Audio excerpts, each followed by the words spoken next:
What is up, everyone? Dylan with Conventional Dude Company. It has been a while. It feels like it's been forever to me. I think it's only been like a week or two. But man, yeah, seems like every time you start something, life gets busy. So, back with another video. We'll go ahead and kick it off with the Bible verse. Today's Bible verse is going to be Isaiah 40, verse 8. It is, "The grass withereth, and the flower fadeth, but the word of our God shall stand forever." Isaiah 40, verse 8. I love the book of Isaiah. If you guys are into it or you're not into it, you should read the book of Isaiah. There's a lot of good scripture in there. It's good scripture in the whole Bible, obviously, but everyone has those few chapters they really like.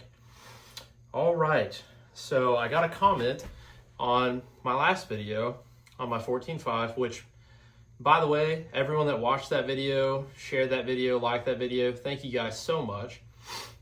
That video did very well for a channel my size. I had about 160 subscribers before I put that 14.5 video out, and now we're sitting at, I believe, around 460. That's awesome. When I started this channel, guys, I didn't know if anyone was going to watch it, so it's great to see that there are people out there that engage with these videos and like them. But back to the subject at hand. So I got a comment on my last video that somebody wanted to see like some EDC or everyday carry items. So what I'm gonna do in this one is I'm gonna show you guys the stuff that I pretty much carry on me. I'd say 99% of the days, and just kind of give you the breakdown. I'm gonna be showing them out of this fanny pack because it's a fanny pack, let's call it what it is. But I do wear a fanny pack sometimes. It just kind of depends on what I'm doing. But if it's not in the fanny pack, it's typically I'm carrying it on my person in some form or fashion, and I'll talk about that too. So without further ado, let's get into that. So this is gonna be the Herbler stock, or however you say it, herbal stock Bando bag. It's not the XL, it's just the regular, good old Bando. It's been around for a while.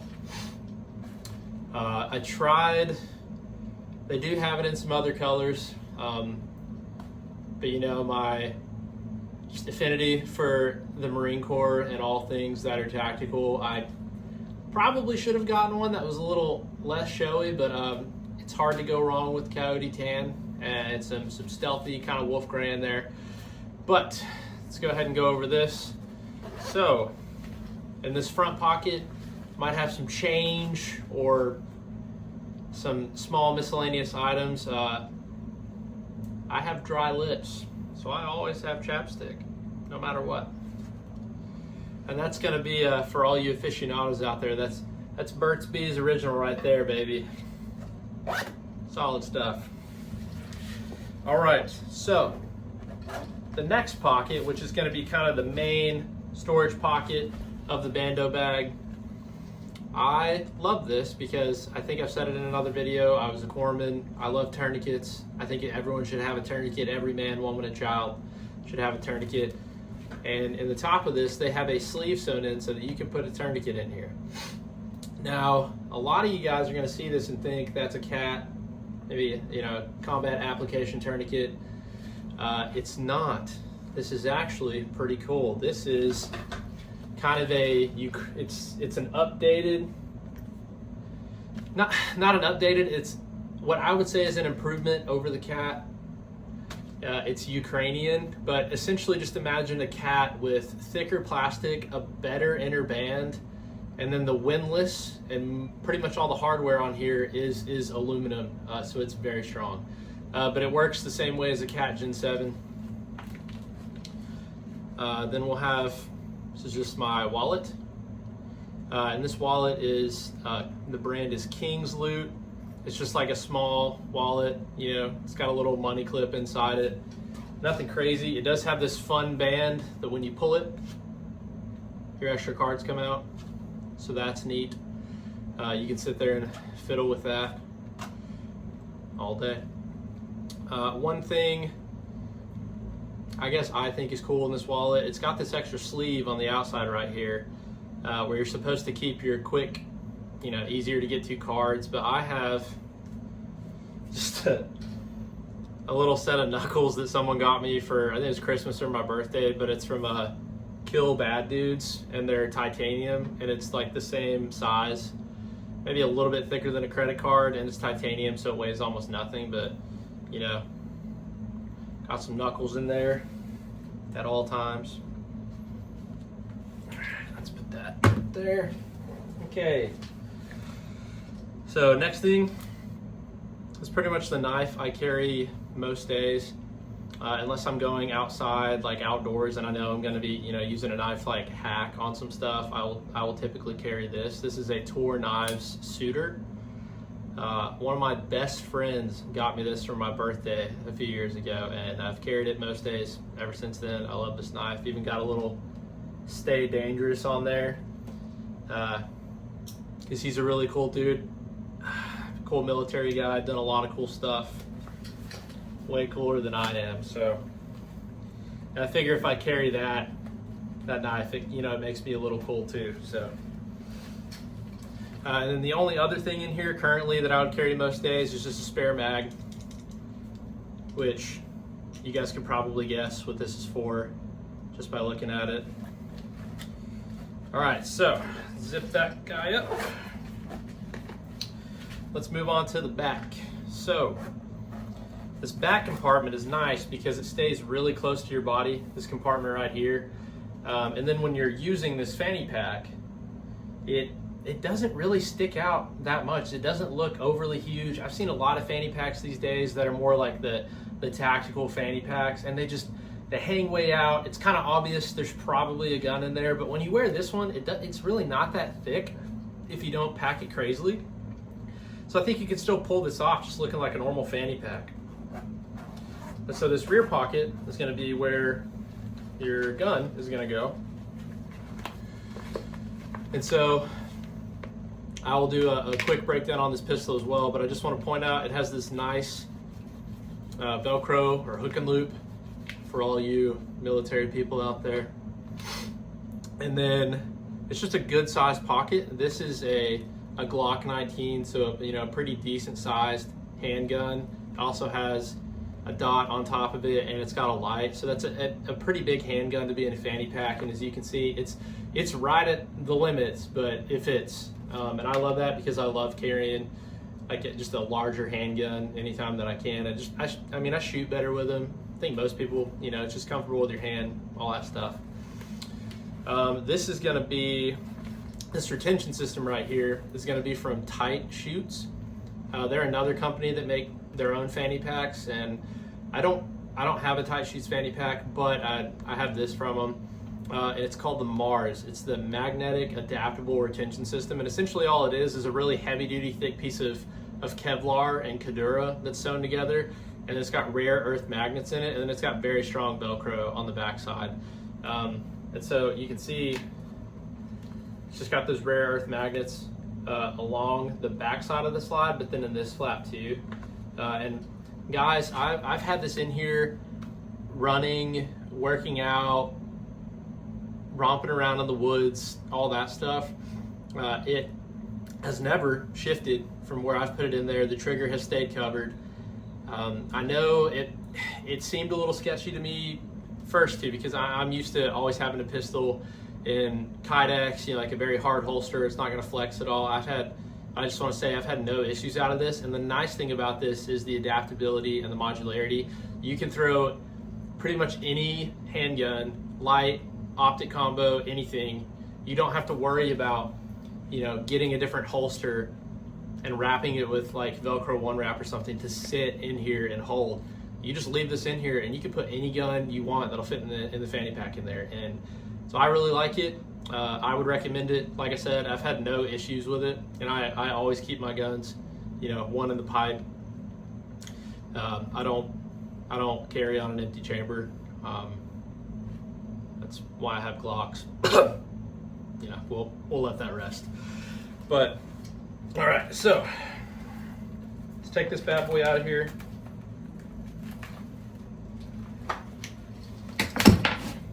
Go ahead and show you guys. There is no magazine, and we are clear. We are clear. So go ahead and break this down. This is a Gen 5 Glock 19. I also have a Gen 3 Glock 19 that is completely just normal, regular. I've always kind of been a Glock fanboy, just because, you know, I bought my first one, and it's funny, my first Glock was a Glock 23. That was a Gen 3, and it just ran, you know, it just did what it was supposed to do. You pull the trigger and it shoots pretty much every time. And so since then, I've just kind of stuck with Glock. With this one though, this Gen 5, I did do the classic Glock fanboy thing, and you know, I bought a Glock and then I changed basically everything about it. You know, it happens, whatever. I know you guys understand. So, quick build breakdown on this. So this is just going to be a Streamlight TLR7A, and I do also, I have a TLR1, the like high output version that's like the slightly, I should have brought it out here, the slightly elongated light. It's a bigger light, and I do run that on this Glock 19 because on my duty belt setup and like my range belt setup, I have a Safariland holster, and this is typically the gun that I have in it. But I just have that TLR1 on there instead of this TLR7. But to fit it in the fanny pack, and then when I, you know, if I'm appendix carrying this, I like having this be even with the end, because I've tried appendix carrying with the TLR1 and I just cannot find a way to make it comfortable for myself, but everyone's different. Okay, so next thing, let's go back and talk about the slide. This is going to be a Maple Leaf firearms slide. I love this thing. It's great millwork. It looks awesome. It's got this cool stone wash finish on it right now. Fantastic job from Maple Leaf, and a good price too for what you're getting. It doesn't have a stock barrel. It's got an agency barrel, and I'll be honest with you guys, I'm not good enough to outshoot a stock Glock. I found a good deal on an agency barrel. It looks cool. It's a good barrel. I put it in there. I'm not gonna try to lie and be like, I was way better than the stock Glock could handle. I'm not that guy. So, then this is gonna be the RMR HRS. It's like the military issued RMR. It's got like the QR codes and stuff on it for armory registration and all that, and it's tan. I had this on another rifle, and then, you know, I kind of traded that rifle off, and so I ended up putting this on this Glock. And then it has just suppressor height night sights, which, knowing what I do now, I don't go out of my way to get night sights anymore, but at the time I was putting this together, I was still kind of a fan of them. So it is what it is.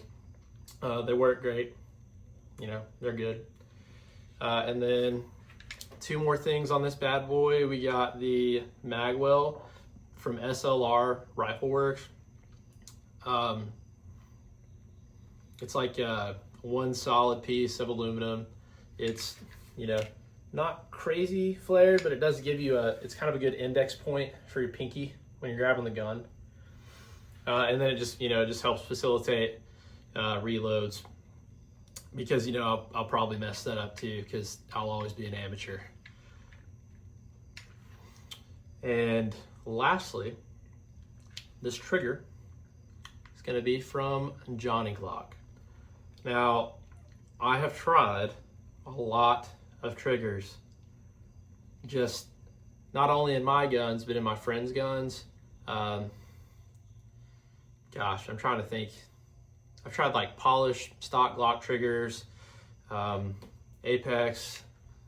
I can't think of any off the top of my head, but I've tried a lot of Glock triggers, and I think this is probably my favorite. It's probably a negligible difference between all of them, but I just like the Johnny Glock, the way the break and how crisp it is, and just, you know, it's all personal preference with stuff like that. So I highly recommend Johnny Glock triggers. Never had an issue with them. Customer service is also really good. All right, so we'll set this aside.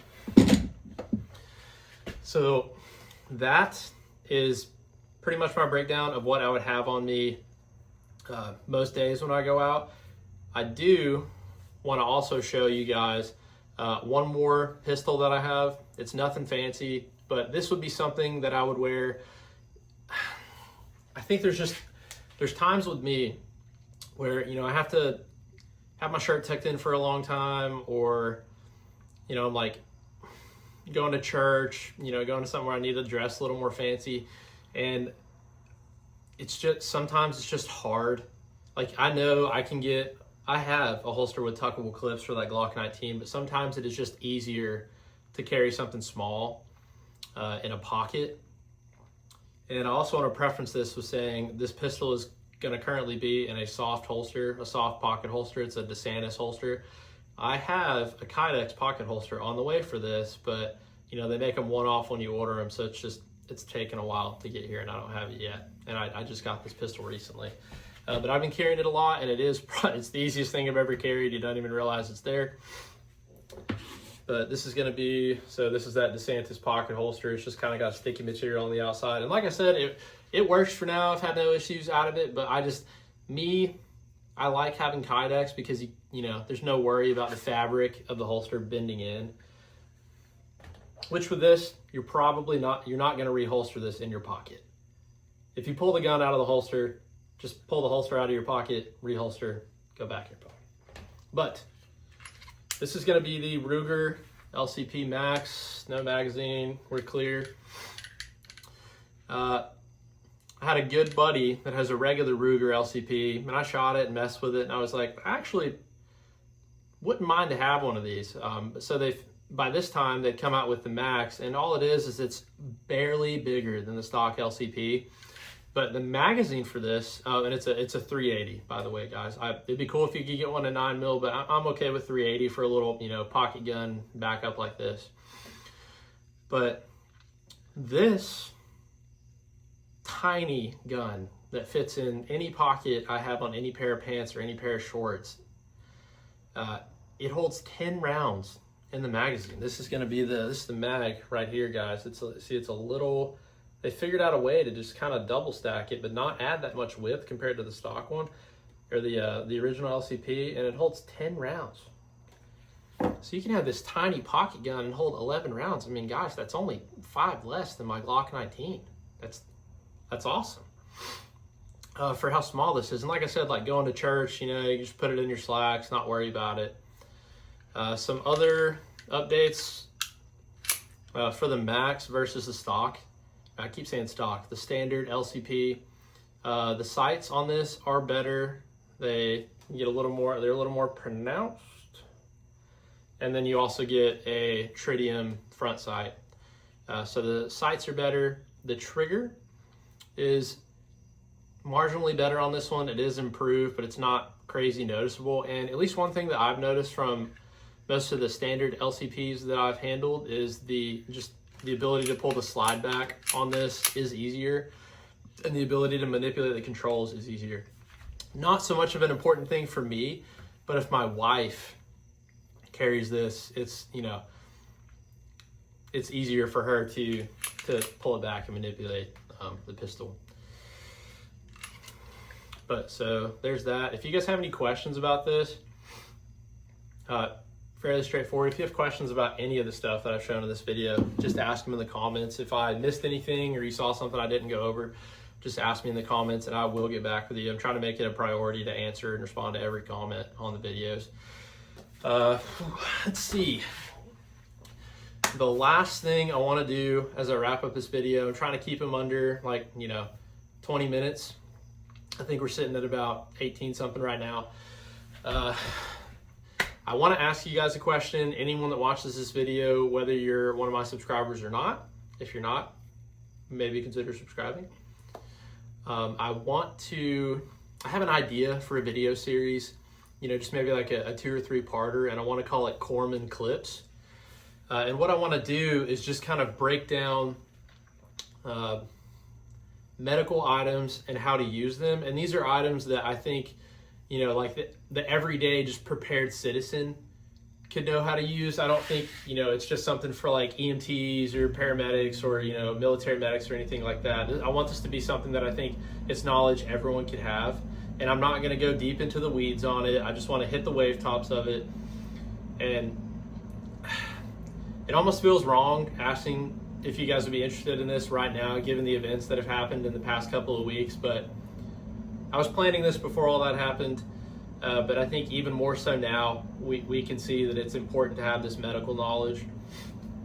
I'm not going to talk anymore on those events that happened, but this would be things like how to apply a tourniquet, what kind of tourniquets do I like, what kind of tourniquets do I recommend, what kind of tourniquets maybe do I not recommend. And this is just going to be my personal opinion as far as the gear goes, but if I show you guys the technique on how to apply a tourniquet, it's going to be to military tactical combat casualty care standards on how to apply that stuff.